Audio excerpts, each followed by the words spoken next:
Nous allons parler dans un premier temps du contrôle de pathogènes, et en particulier comment l'obtenir à l'aide du zonage hygiénique.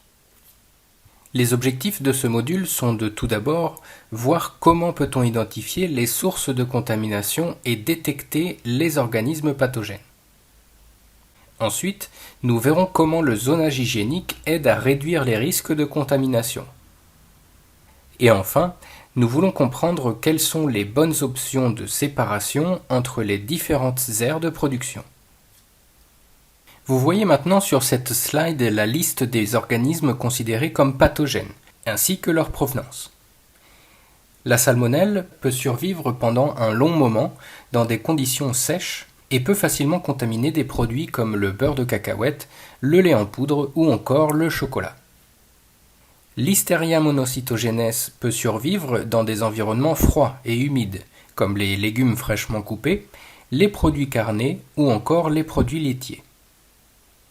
Elle peut également être rencontrée dans des environnements humides d'ateliers de production de denrées sèches, comme par exemple les aires de nettoyage ou les spirales et les tunnels de refroidissement. Enfin, Escherichia coli O157H7 provient d'excréments d'animaux. C'est pourquoi nous la retrouvons souvent sur des produits carnés, des légumes ou des fruits fraîchement coupés. Les sources communes de contamination de pathogènes incluent les matières premières, issues de l'agriculture par exemple, mais aussi des poissons, produits de la mer ou encore des viandes et des volailles. Celles-ci peuvent d'ailleurs être naturellement contaminées par des bactéries pathogènes.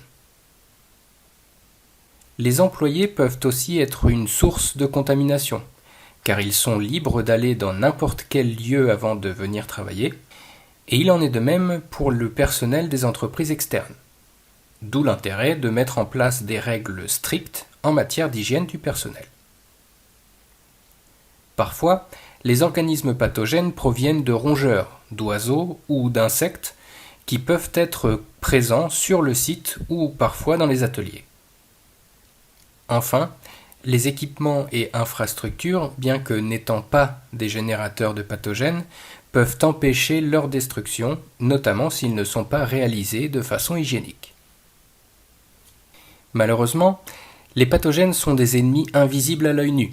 C'est pourquoi chaque industrie à risque doit mettre en place un plan de surveillance environnementale afin de détecter l'endroit où les pathogènes sont nichés et où ils se développent de manière à pouvoir les éliminer. Ce plan ne sert pas uniquement à identifier les zones positives aux pathogènes, mais également à trouver la source de la contamination, permettant ensuite la mise en place d'actions correctives et préventives de manière à éliminer de façon permanente le problème. Alors, plus spécifiquement, où trouve-t-on les organismes pathogènes dans une industrie alimentaire ? La liste des endroits potentiels inclut les zones de transition entre matières premières et les zones de produits prêts à la consommation. Elle inclut également les murs, les sols, tous les drains et aussi les joints entourant les portes. Pratiquement, tout ce qui peut retenir des résidus, de l'eau ou bien sûr des microbes peut être sujet à présence de pathogènes. Aussi, on peut les retrouver dans les équipements de production, dans les rouleaux creux par exemple, ou à chaque zone sandwich qui rend difficile le nettoyage, comme par exemple les boutons de contrôle, la structure du châssis ou les joints de recouvrement. Lors de la mise en place du plan de surveillance environnementale, les équipements et les infrastructures sont séparés en zones qui dépendent de la proximité de ces zones avec les surfaces en contact avec le produit. Voici sur cette slide un exemple de surveillance. La zone 1 se réfère aux surfaces en contact avec le produit, par exemple les outils, les bandes de convoyeur, les tuyaux ou les mains. La zone 2 comprend les surfaces qui ne sont pas en contact avec le produit, mais qui sont adjacentes à la zone 1, comme par exemple les panels de contrôle, les boutons ou les tabliers.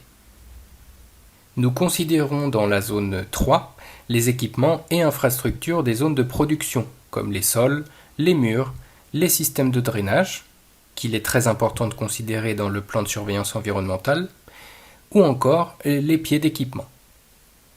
Enfin, la zone 4 se réfère aux autres endroits du site de fabrication, qui ne sont pas liés à la production à proprement parler, comme par exemple les vestiaires, les couloirs ou encore les entrepôts ou ateliers de maintenance. Un plan de surveillance robuste inclut toutes les zones déterminées par l'analyse des risques et se focalise sur les zones ayant beaucoup de trafic ou sur les zones les plus propices à la prolifération bactérienne.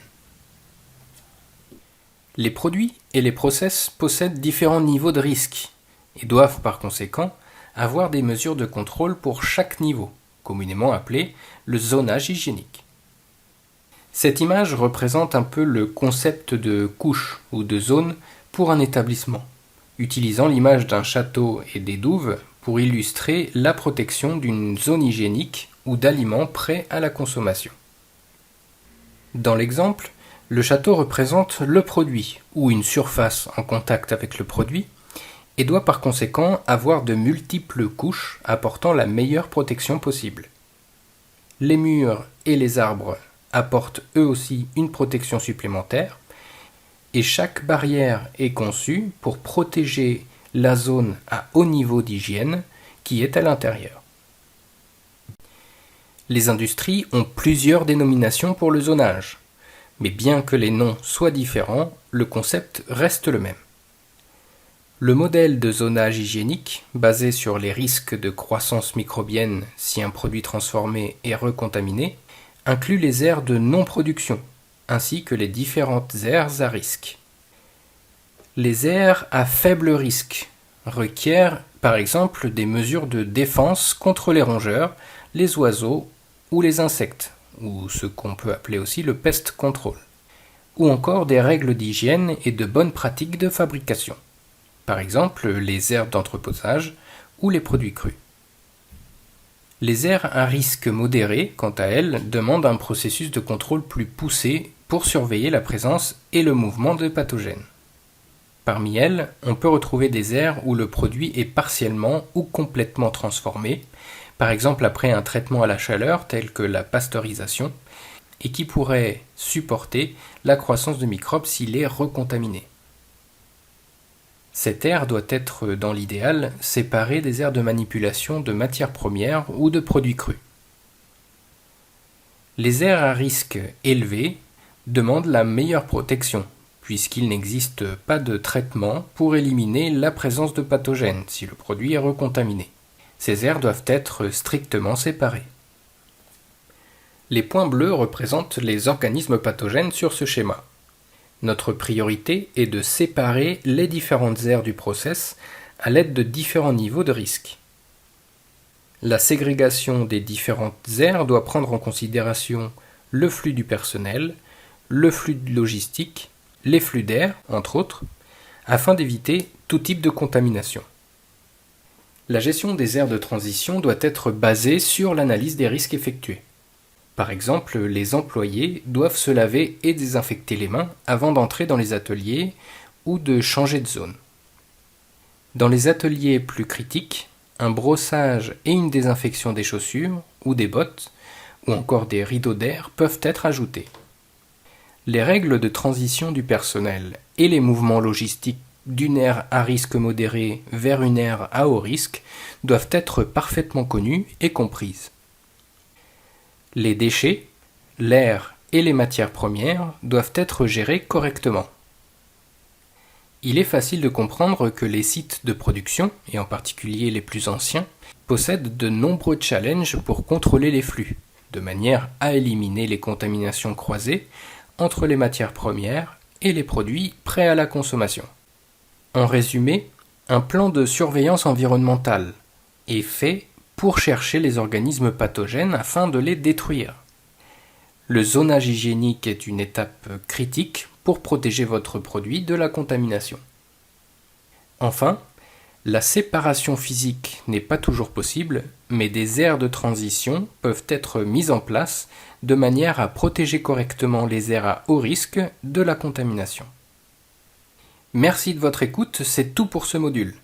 Si vous avez des questions, n'hésitez pas à revenir vers nous en nous envoyant un email ou en nous rendant visite sur le site www.commercialfoodsanitation.com.